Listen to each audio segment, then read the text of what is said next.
বর্ধমান জেলা বিজেপির ডাক আদিবাসী নেতা তথা সাংসদ সম্মানীয় খগেন মুর্মুর ওপর তৃণমূল নির্মম আক্রমণের তীব্র প্রতিবাদ জানিয়ে বিক্ষোভ মিছিল, সভা এবং ডিএম ডেপুটেশন। বর্ধমান জেলা শাসক দপ্তরে এই নিয়ে পুলিশের সঙ্গে ধস্তাধস্তি হয়। ব্যারিকেড ভেঙে ঢোকার চেষ্টা করলে পুলিশের সঙ্গে ধস্তাধস্তি চলে বিজেপি। জমায়েত স্থান বর্ধমান রেলওয়ে স্টেশন।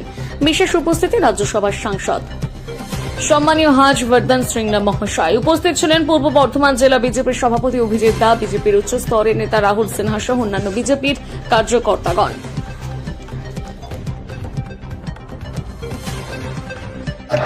খাচ্ছে, এই হচ্ছে ওদের সাথে আমাদের তফাৎ। আমি আমাদের এক কেন্দ্রীয় মন্ত্রীকে বলেছিলাম যে তৃণমূল বড় কিছু ছাড়ছে না, পায়খানার থেকেও টাকা খাচ্ছে। সেই কেন্দ্রীয় মন্ত্রী বলছে এটা হতে পারে কখনো? আরে টাট্টি খানা সে রুপিয়া খাতে কে বলতে আপ? আমি বললাম হ্যাঁ, আমি নদিয়াতে গিয়েছি আমাদের এক বাড়িতে, সেখানে সে আমাকে দেখাচ্ছে দাদা এই যে আমার প্রধানমন্ত্রী যোজনাতে আমার পায়খানা হয়েছে, স্বচ্ছ যোজনার আওতায় আমি আমার পাকা পায়খানা করতে পেরেছি। কি আনন্দ! মোদিজি টাকা দিয়ে তার খাটা পায়খানা পাকা করে দিয়েছে। কিন্তু আমি তাকিয়ে দেখলাম এত আনন্দ তো উনি করছে, কিন্তু পায়খানার দরজা নেই, একটা বস্তা ঝুলছে। আমি জিজ্ঞাসা করলাম আরে সবই যখন করলেন তো দরজাটা করতে পারলেন না, দরজায় বস্তা ঝুলছে কেন? সঙ্গে সঙ্গে সেই লোকটি বলল দরজা তৃণমূল খাইয়া লাইছে, দরজা তৃণমূল খাইয়া লাইছে। মানে দরজা তৃণমূল খেয়ে নিয়েছে, পায়খানার দরজাও খায়, কোনো কিছু বাদ দেয় না। আর আমি এখানে বলে যাচ্ছি এখন আপনি দেখবেন এই 5 মাস বাকি আছে নির্বাচনে, এখন কিচ্ছু ছাড়বে না, ওটাও দেখবেন খেয়ে ফেলবে। কারণ খাবো যখন সব খেয়ে যাব, কোনোটা ছাড়বো না। এই হচ্ছে তৃণমূলের নীতি।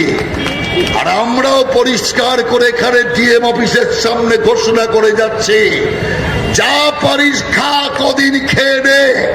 আর আমরাও এখানে প্রতিশ্রুতি দিচ্ছি জনগণের উন্নয়নের টাকা, জনগণের সম্পদ খাবি তো গলার ভিতরে হাত ঢুকিয়ে ওই খাবার যদি বের না করতে পারি আমরা বিজেপির কার্যকর্তা নই। পরিষ্কার এই ডিএম অফিসের সামনে দাঁড়িয়ে বলে যাচ্ছে শুধুমাত্র ত্রাণ দেওয়া, মানুষের পাশে দাঁড়ানো, সেবা করবার অপরাধে খগেন মুর্মু আমাদের আদিবাসী নেতা, তাকে কিভাবে মেরেছে আপনি দেখেছেন। ঝরঝর করে তার রক্ত ঝরছে। এত বয়স্ক নেতা, 70 পার হয়ে গিয়েছে, সেই ব্যক্তির এত রক্ত ঝরছে। আজকেও খগেন মুর্মু উত্তরবঙ্গের হসপিটালে ভর্তি আছে। মুখ্যমন্ত্রী কি বলছেন?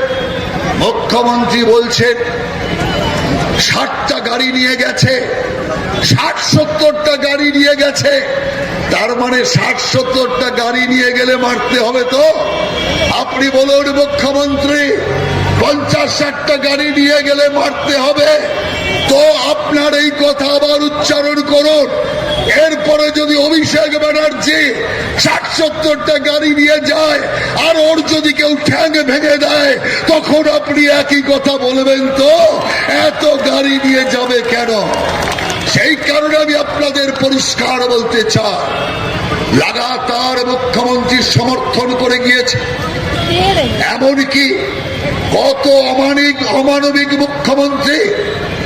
মহিলাকে আমরা জানি, মহিলার হৃদয় নরম হয়, মহিলা মায়ের জাত, আমরা মাকে শ্রদ্ধা করি। আসরে আমরা দেখি এটাই ভারতের সংস্কৃতি। নইলে তাকিয়ে দেখুন ভারতের যত পাহাড় পর্বতের নামে মায়েদের নামে, কারণ আমরা মা বোনকে সম্মান দিয়ে আসি। আর এই যে সামনে দাঁড়িয়ে আছে, একে মা বলবো, বোন বলবো না দিদি বলবো, কি বলবো বুঝে পাই না। এত বড় হামলা হলো, 70 বছর পার হওয়া এক ব্যক্তির চরচর করে চোখ ফেটে রক্ত ঝরছে, আর তিনি হাসপাতালে গিয়ে শুধুমাত্র একটা চোখের দেখা দেখে বলছে ও কিছু হয়নি, একটু সামান্য রক্ত হয়েছে আর একটু প্রেসারটা বেড়েছে, সুগারটা বেড়েছে। এই হচ্ছে মুখ্যমন্ত্রী। আচ্ছা, খগেন বাবু তো মানলাম, খগেন বাবু তো বিজেপির নেতা, বিজেপির সাংসদ। এই যে আপনাদের পাশে দুর্গাপুর, কালকে আমি ছিলাম দুর্গাপুরের বিজেপির ধর্ণা মঞ্চে, আমি সেখানে পরিষ্কার বলেছি এই যে মেয়েটি, সে তো আর তৃণমূলের বিরোধী নয়, সে তো উড়িষ্যায় থাকে, অতএব এই রাজ্যে পার্টিরও কোনো লেনাদেনা তার নেই। তাহলে এত বড় একটা তার ওপর ঘটনা ঘটার পর মুখ্যমন্ত্রী দোষীদের আড়াল করতে চাইছে, দোষীদের বাঁচাতে চাইছে, এমন সব বিবৃতি দিচ্ছে যে ওই মহিলাকে অপমান করবার চেষ্টা করেছে। 7:45 মহিলা কলেজ থেকে বেরিয়েছিল খাবারের জন্য, খাবার আনতে যাবার জন্য, আর মুখ্যমন্ত্রী কি বলে দিলেন? রাত 12টায় বেরিয়েছে। এত বড় মিথ্যাচারী মুখ্যমন্ত্রী ভারতবর্ষে কেন, পৃথিবীর কোথাও হয়নি। রূপশ্রী, স্বর্ণশ্রী, কত শ্রী লাগালে, এবার একটা মিথ্যাশ্রী লাগিয়ে দিন।